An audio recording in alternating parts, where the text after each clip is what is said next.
Welcome back to Peek into COS. Today, I'm joined by Laurie Carroll and Scott Stuart of the Pikes Peak Bust Rodeo Board of Directors. It's nice to have you both here today. Nice to be here. Thank you, Doug. It's good to see you. Thank you. Good to see you both. So we're going to go a couple of different directions today in talking about the history of the rodeo. But let's start by having the audience learn a little bit more about your backgrounds. Laurie, let's start with you. Sure. I am an Air Force veteran. We often joke, all roads lead to the rodeo. It's like, well, how did I get here from being in the military? And my road is different from Scott's. You'll hear his. But we are, in the rodeo, we are so connected with the military community here. You see that in every single one of our performances. We honor a military installation or organization at every one of our 7 performances. It's from the opening comments, from the ranking officer to the national anthem. They're a part of our rodeo. And our foundation gives back to every military installation, military members and their families' quality of life initiatives. That's why we exist. That's the rodeo's mission. From my perspective, there's a lot of common ground between the sport of professional rodeo, the Western way of life, and military values. You think about character, commitment, integrity, dedication and devotion to your country. Right. You see that in every professional rodeo performance, and it resonates with every single military member. So for you, Laurie, it really was a traditional path in that it was an easy connect for you to pour your heart and soul. When I was done working full-time, supporting the military, I looked for a good volunteer opportunity where I could both give back to my community and do something that reflected my values. Sure. So the rodeo was a perfect fit for me. Great. Okay. Scott. Well, mine is a little more traditional. I'm a ranch kid. I grew up on my family's ranch in north central Colorado in the mountains. And if you're a ranch kid, your sport of choice is rodeo. And so my father had rodeoed when he was younger. My brother and I rodeoed. My son rodeos. It's just kind of been a traditional sport for us. But what's really fun about it is I competed for about 14 years. And then after that, I judged rodeos for about another 20 years. Right. And so, because it gets in your blood. Right. And so then I was asked by a friend who was on the board of the Pikes Peak Bust Rodeo if I would be interested in perhaps being considered for it. And I was fortunate enough to be asked to be on the board. And I'll tell you, to put on a rodeo like what we put on here, it is so much fun. Because again, we've got the top personnel in the country that come and help us put it on, and our contractors are just some of the very best. So it really is that thread of from the time of first competing and dreaming big to now seeing and being part of something really big has been a lot of fun. Well, and one of the things I've observed is that you have a working board. Yeah, you're not on there just to, you are in to roll up your sleeves, and it's a year round that culminates with the rodeo, but boy, there sure are a lot of things in between. So I thank you not only for your service to our country, but your service to our rodeo, because I know it's a very, very big deal for our community. Well, we're doing this recording in 2026, and this is a year that our country turns 250, our state turns 150, and the rodeo turns 85, right? 85 years old. So let's talk a little bit about what did these milestones mean to the Pikes Peak Bust Rodeo? So 85 is a big year for us. We're proud of the heritage that we have with the city. As you know, Spencer Penrose started the rodeo as part of his vision to bring visitors to this area. Now, for somebody who's listening that might not know who Spencer Penrose is, Laurie, you want to tell listeners who he was? Sure. Spencer Penrose, big founder of the city, had much to do with a lot of the history and culture in the city. And for us, he founded our rodeo in 1937. Right. And every year has gone on. If you're quick at math, you might say, well, that doesn't add up. We missed only 2 years during COVID and during World War II. Yeah. And Mr. Penrose built the Broadmoor. Built the Broadmoor, right? And had the foresight to say that great hotel, but we need attractions. We need a highway up to Pikes Peak. We need a zoo. We need to do things. So 85 years this year for the Pikes Peak Bust Rodeo. Absolutely. And we are proud to carry on the Spencer Penrose tradition of bringing tourists to our great city. And, Norris Penrose Event Center, Yep. home of our rodeo. And the dates for this year's rodeo? July 14th through 18th. Okay. So 7 performances over 5 days. Always the second Tuesday in July. Yes. Okay, that's great. Scott, you talked about you did rodeo, you competed for 14 years, you were a judge, and I won't ask you physically about the price that you pay, but tell people about the circuit. There is a rodeo circuit out there that we are so fortunate to have with a stop here in Colorado Springs. Absolutely. And it is the stop for the circuits because it's actually the national championship for the circuits.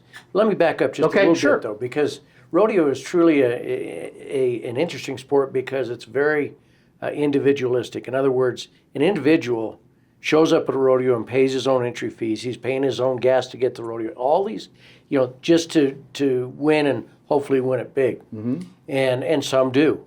But again, to try to spread out, I guess, if you will, the wealth of the rodeo and get more people involved, the Professional Rodeo Cowboys Association, the PRCA, began the circuit system back a number of years ago. Okay.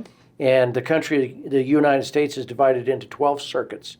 And like here in Colorado, Colorado and Wyoming are one circuit that's referred to as the Mountain State Circuit. Okay. And within that area, within our circuit, we have several rodeos. And so a contestant at the beginning of the year, will declare what circuit they're going to be in. They might live in Texas, but if they're going to rodeo up here all year, they can still declare this as their circuit. Okay. So again, points are earned through money won at rodeos within that circuit, to where at the end of their year, they have a circuit finals here in each of these circuits that the winner of that circuit finals, as well as the winner of the year-end circuit in each event, they get an invitation to the NFR Open, which is at the Pikes Peak Bust Rodeo, our rodeo. Right. So there, as I mentioned, there are 12 circuits in the United States, one circuit in Canada. It's basically all of Canada. Yeah. So there's 13 circuits, plus the PRCA has also asked us to invite the national champions of Mexico, which has been a lot of fun because good talent coming from there. In fact, a young man just a couple years ago won the bull riding and was the only one that rode all his bulls. So that was kind of fun. So again, it gives an opportunity to those cowboys out there that aren't going down the road nationwide year-round to try to get to the national finals rodeo in Las Vegas. It gives them that opportunity to win their circuit and come to a national championship of those circuits. Right. Now, it's not exclusive of the national champions. Many of them are here because they're going to win their circuits as well as perhaps win the world championships. So, Right. The quality of our contestants is just outstanding. It's really amazing. And these are professionals. Oh, I mean, you made the point of they may be driving to their own and taking on some of their a lot of their own expenses, but these are people who do this for a living. What would be, how many rodeos will someone do in the course of a circuit season? well, it's interesting because the PRCA has had, it used to be they would just go to as many as they possibly could. And they Physically, physically and mentally and Financially. logistically and financially. Yeah. But really, now the PRCA has a certain number of rodeos that they can compete in that money is going to count to the NFR. Right. Okay, so that's a little bit of a throttle on that, or I guess I should say governor on that. But really, when you figure there's 52 weeks in a year, and a lot of these guys will go almost to 100 rodeos or maybe more.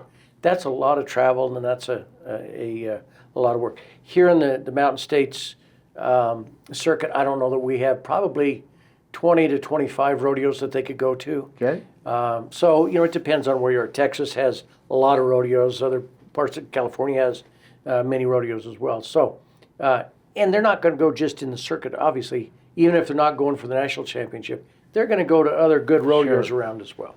Well, see, and I think, there's a lot of people who, they'll watch football and basketball and hockey on TV, golf, tennis, and they know about those types of athletes and the television coverage, and yet what they don't know here, perhaps, is the Cowboy Channel. I mean, we have coverage here that makes a lot of these rodeo people celebrities in their own right.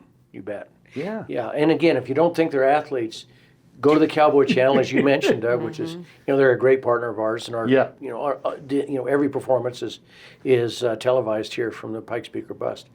But they also have some really good side programming on there that really gets into the lives, kind of goes behind the scenes with a lot of these contestants, and you see how hard they work, what incredible shape they're in, because they have to be. Yes. It takes a lot of strength in some of the events, the bareback riding, the saddle bronc riding, bull riding. These guys have to be in top shape to really be competitive, and they do that. They work very hard on it. And in some of the other events, there's a little bit different conditioning programs, but what we call the rough stock, the bucking events are really, really tough on bodies, and they better be in shape.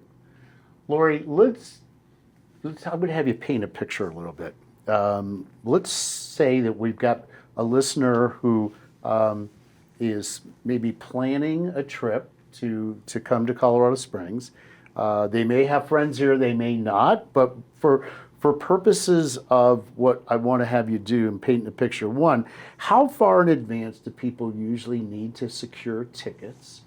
And then two, let's walk through what it's like from the time you get out of your car until you walk into the Norris Penrose Event Center. Sure. But let's talk about tickets. Okay. Tickets typically go on sale in February. March. February, March. Interesting, some of the first ticket buyers we saw this year were from overseas. So there are people planning early to get their vacation and get here and come to see our rodeo. They sell out fast. So if you want the good seats, it's a good performance. And how many can you seat at a performance? 5,000 for the arena. So we typically sell Friday and Saturday nights, definitely sell out. The finals, big nights. So plan early, several months. I know if you're planning for your vacation early, there is so much more in Colorado Springs to see while you're here. Our rodeo is set at the foot of the base of America's Mountain. So you're right here, beautiful setting, gorgeous sunsets if you're going to an evening performance. But from the time you walk in with the kids, we have a fan zone. Lots of things for the kids to do, inflatables, there's vendors, there's shopping, good things to eat. But once you step foot in the arena, it is 2 hours of nonstop action. There is not a minute of dead time. You just can't hardly keep up with everything that's going on. It is so exciting to see all of those events and the athletes compete. And do you have to be a rodeo expert to enjoy it? No. You can be a first timer. Our announcers are amazing. They explain what's going on, how the animals and the competitors are scored, constant updates on who's leading, what's up next, what the standings are. Girls of the West, it's all there. The rangerettes, the pivots, it's just action-packed, and there's always a specialty act. Amazing. This year we're having 3 sisters who are trick riders. Oh, wow, okay. And I know a special event that we were going to talk about is the drone show. Let's go there. All right. We are so fortunate and excited. We talked about this is the Colorado 150th birthday. It is. So if you're vacation planning and you want to really celebrate America's 250th, Colorado's 150th, our rodeo's 85th, Thursday night performance. We are having the Bright Flight drone show here over 500 drones will be in the sky doing a drone show with history, Colorado history, local history, and then in the end, a couple of minutes of rodeo drone flights. Yeah. So we're super excited. Yeah, I can't wait to see 15 minutes after the Thursday night performance. Okay. So great reason to stick around that night. Okay. Scott, I guess I'll ask you this question. 85 years, okay, and Spencer Penrose started it. When you look back on the Western heritage and history of what this rodeo means to Colorado Springs and the Pikes Peak region, how would you describe it? How would you put a bow on it? Maybe starting with the military but to our all your fans. Yeah. Well, we live in my opinion, the most beautiful western state of the United States of America. And again, the Western heritage is really deeply rooted in Colorado with the ranching history and so forth, both along the Front Range, eastern Colorado, and certainly in the mountains where I came from. And that's something that over the last several decades has gotten further and further away from mainstream, folks that might live in a city that don't really understand that. Rodeo was born out of that heritage. All the events, well, maybe with the bull riding, I don't know that was something that necessarily came out of the business of ranching, but everything else did. I mean, when you're out in the prairie and you need to treat an animal that's sick, there's one way to do it. You don't have a corral, you don't have a chute, so you rope it and you take care of it and treat it and make sure it's healthy. So, it all grew out of that. Now, I kind of see the Pikes Peak or Bust as kind of the epicenter of that Western heritage, because as Laurie said, when you walk into North Penrose, the event center, and come through the main concourse and look, first of all, you see a huge, beautiful arena. Right. But beyond that, it's breathtaking to look at the mountains just right behind us. And, it puts you in the mood immediately to, hey, I'm someplace special. Yeah. And we're in the West. During rodeos are very patriotic events. They are very God-fearing events. I mean, that we always have a prayer and a national anthem before every performance. Yep. Not all sports do that. And that's pretty important. So, and as Laurie also mentioned, during the rodeo itself, animals are just as big a part of the performance as the human athletes are. Yep. These are animals, especially in the bucking events, that are bred especially to do what they do and what they enjoy doing. Right. And that's what's fun is when people come and for the first time see bucking horses, bucking bulls, and just see how much fun they really are having. Sure. And, it's a challenge to them, too, to get the guy off their back. Would you talk to our listeners who have kids and let them know about mutton busting? Yeah. Laurie, she overlooked the most important part of the fan zone, which is the mutton busting. Yeah. And I think she was saving it to talk about it now. But in the fan zone, we have a small arena. And mutton, for people that may not know what mutton is, that's an older sheep. So this is sheep riding for littler kids. Yep. And so all afternoon, when fan zone opens, there's preliminary competitions to where we bring the 7 top competitors back in the big rodeo arena in front of our 5,000 fans to enjoy. And Laurie, you can take it from there. It is just fun for everybody. Everybody stops and watches the mutton. Oh, yeah. It is a fan favorite. And I will tell you, personal experience, we've been going to the rodeo for decades. Okay. Started with our kids, now our grandkids. It is a family reunion for our family every year. And our grandkids, our kids started, now our grandkids, it's like, when you're old enough, you're going to mutton bust. Yeah, that's right. And it is just amazing to see the kids out there and hanging on to those sheep for dear life. And it is, the crowd goes crazy because some of them go the entire length of the arena and have to be stopped. Hold on for For dear life. I know. And, the trophies are taller than some of the kids. Yeah. Laurie, besides the second week of July, year-round, how can people get involved with the Pikes Peak or Bust Rodeo? So there are several ways.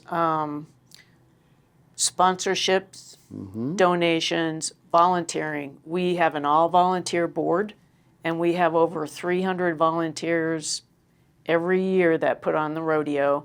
And when the rodeo ends in July is when we start planning for the next one. It is a year-round effort.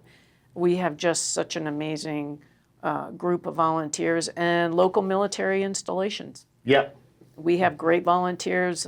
When it's their night, they're featured at the rodeo. They are there helping out and volunteering, and we love their involvement. But pikespeakerbust.org is our website, Okay. and there's information on there about sponsorships. There's a link to click about volunteering. Okay. Good. So we are always looking for people who have a passion for volunteering, dedication to the military, love the rodeo.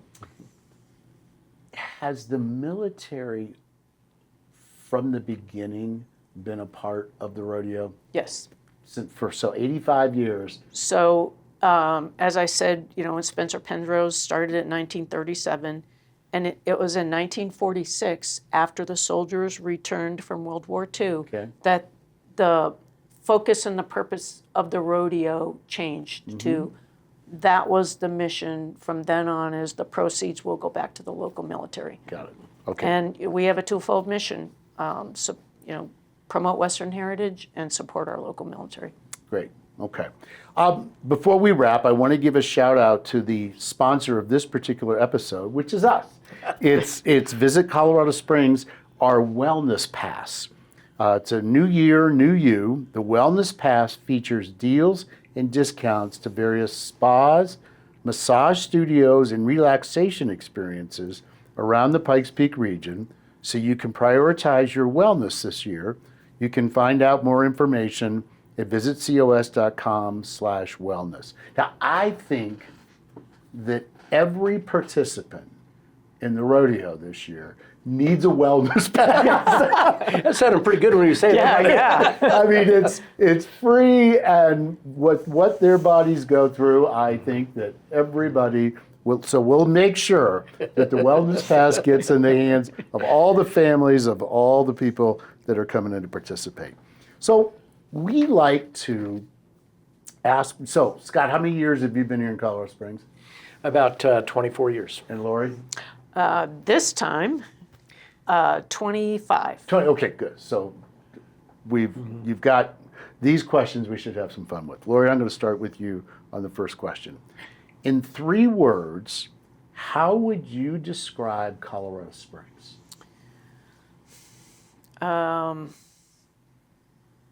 Breathtaking.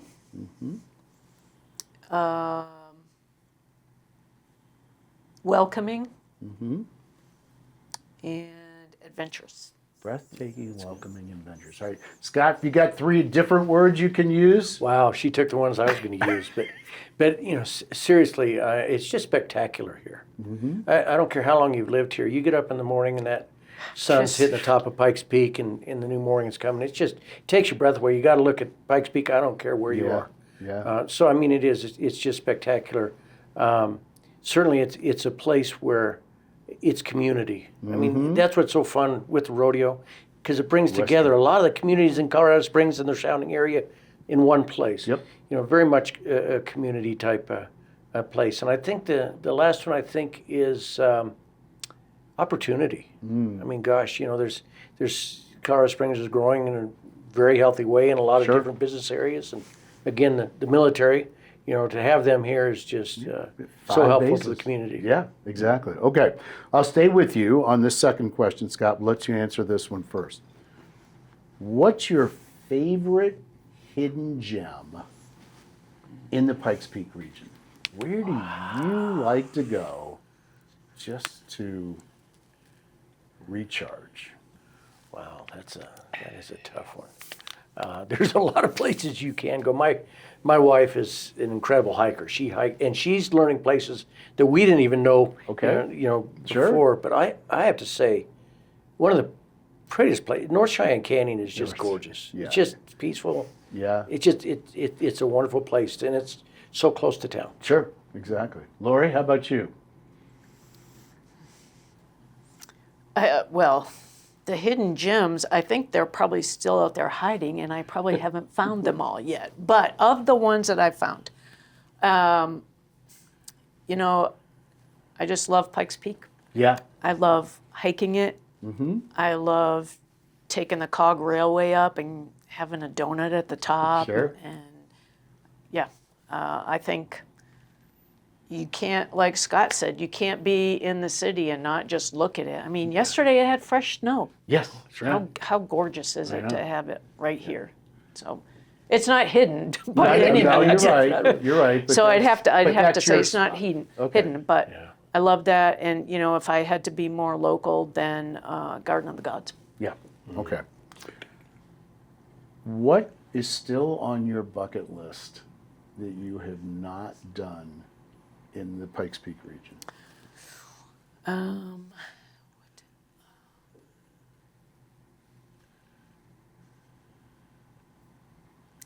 What haven't I done? I have done a lot in the Pikes Peak region. I'll have to.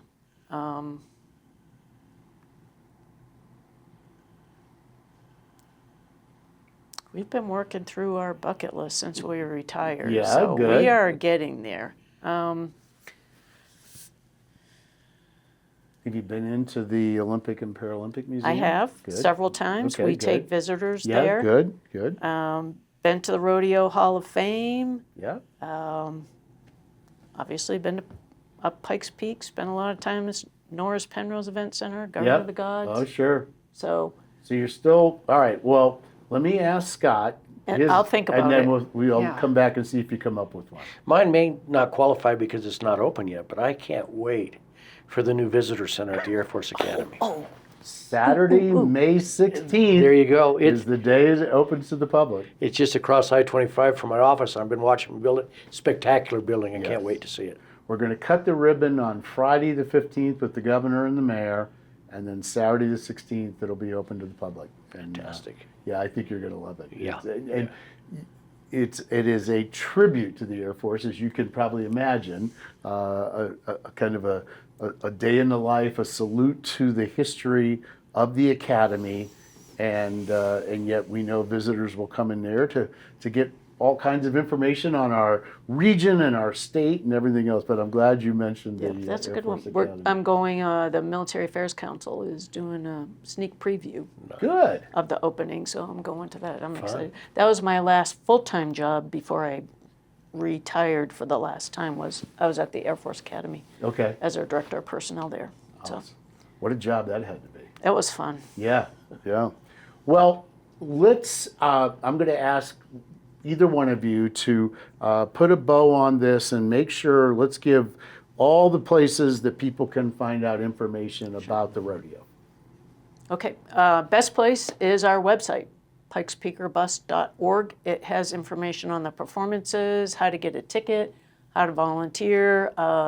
We have the band lined up for the Coors Roadhouse Saloon Okay? after every rodeo performance. That is the best place. The other place is Norris Penrose Event Center, the ticket office there. Yep. Open during business hours to get tickets and information. And any one of the board members is always loving to talk about the rodeo. Absolutely. Scott, how would you, I guess to sum it all up, to someone who's maybe never been or hasn't been in a long time, what would your words of encouragement be? You know, as Laurie said, our website has an immense amount of information on it. And just a quick word on the tickets. Our official ticketing system is tied to the website there. So, certainly go there to look Okay. for tickets. As we know, there are other ticket brokers around that you might pay way too many dollars for. So that's our official ticketing. But that, kind of get the lay of the land before you go. Yeah. If you've not been to a rodeo lately and you come to this one especially, you will be blown away by the professionalism and just the high quality of the athletes. And one other thing, just as we're kind of wrapping up here, is Doug, you have been a huge friend to the rodeo for many years and to this community, and we understand you might be doing something different in the future here. Yeah. But just a huge thank you to you and all that Visit COS has done gosh. in making sure that the rodeo is is in front of everybody out there. Well, thank you. It means a lot to us, and it's part of who we are. So I appreciate it. So Scott, Laurie, thank you for taking the time to come and talk to our residents and to our visitors and letting them know about just 85 years. There's a lot of things that don't make it 85 right. years, and the future really looks bright for our rodeo. I'm hoping that the improvements in the plans for the Norris Penrose Event Center come together, and that it's a great facility now, and for the future, the plans look really bright. So thank you, and we'll see you at the rodeo. Thank you. Thank Doug. you.